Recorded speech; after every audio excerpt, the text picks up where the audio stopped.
შეიძლება ოდესღაც ყველა გზა რომში მიდიოდა, მაგრამ დღეს ხობის გზას რომ დაადგები, ცალსახა არის რომ რომში ვერ ამოყოფ თავს.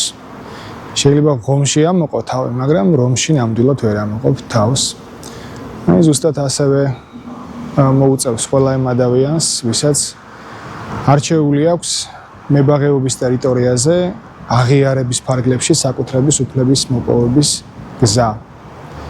ეს არის როგორც შეცდომით განხორციელებული ქმედებები, ანუ არიციან ადამიანებმა და ბუნებრივია რომ ყველა გზას მიმართავენ როგორღაც საკუთარი უფლება დაირეგისტრირონ და ხშირია შემთხვევები, როდესაც განზრახ შეყავთ ადამიანები იმ მოცემულობაში, როდესაც არ წმუნებენ, რომ თითქოს მებაღეობის ტერიტორიაზე აღიარების ფარგლებში რაღაც შედეგის მიღწევა შეიძლება.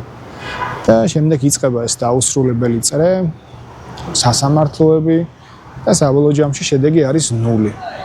ამიტომ ვისაც ჯერ არ გაგიზიარებიათ ეს ბედი და მომავალში მოგიწევთ ამის გაკეთება, ან ვინც პროცესშია ახლა და გონია რომ ეს შედეგი რაიმე შედეგს მოუტანს, ცალსახად გეტყვით რომ არის დამანგრეველი და დამღუპველი გზა და შედეგობრივად არაფრის მომტანი.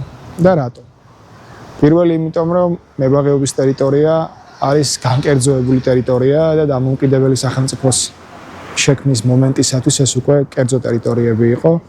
ამიტომ ჩვენ სახელმწიფოს ეს როგორც მემკვიდრეობად ასე აქვს მიღებული და მეორე აღიარება თავის თავში მოიცავს სახელმწიფოსთვის თხოვნას, რომ მის საკუთრებაში არსებულ ტერიტორიაზე ცნოს თქვენი როგორც თვითნებურად დამკავებლის საკუთრების უფლება.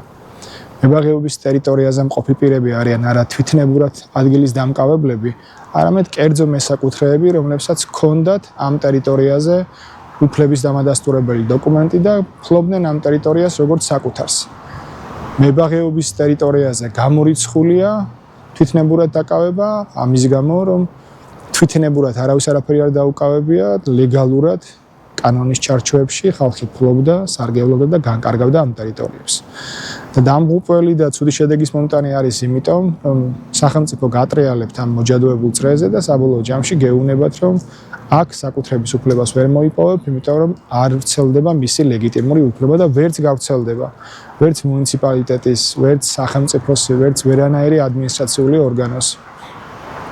აღიარება ხდება მხოლოდ ისეთ ტერიტორიებზე, რომელიც წარმოადგენდა და წარმოადგენს სახელმწიფოს საკუთრებას.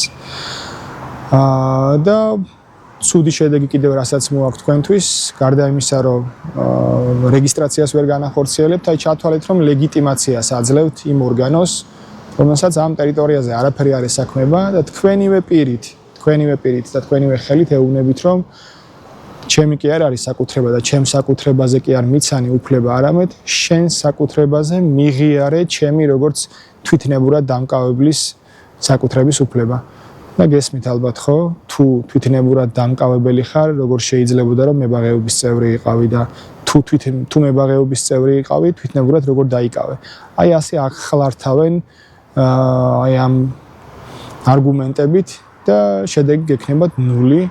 ამიტომ თქვენივე ხელით მოისპოვთ შანსს რომ უფლება მოიპოვოთ, თუ რეესტრში არ გამოდის რეგისტრაცია და ვერ არწმუნებთ მარეგისტრირებელს, ეს არ ნიშნავს, რომ უნდა მიმართოთ ყველა მათ შორის აბსოლუტურ გზას თქვენი მოთხოვნის დასაკმაყოფილებლად. გასაგებია, რომ რთულია, გასაგებია, რომ დრო დაჭირდება ამ ყველაფერს, მაგრამ თუ რეესტრი გეუბნებათ უარს, თქვენ უნდა წახვიდეთ სასამართლოში და სასამართლოს წესით მოითხოვოთ საკუთრების უფლების ცნობა. ოღონდ არა აღიარების ფარგლებში, არამედ მებაღეობის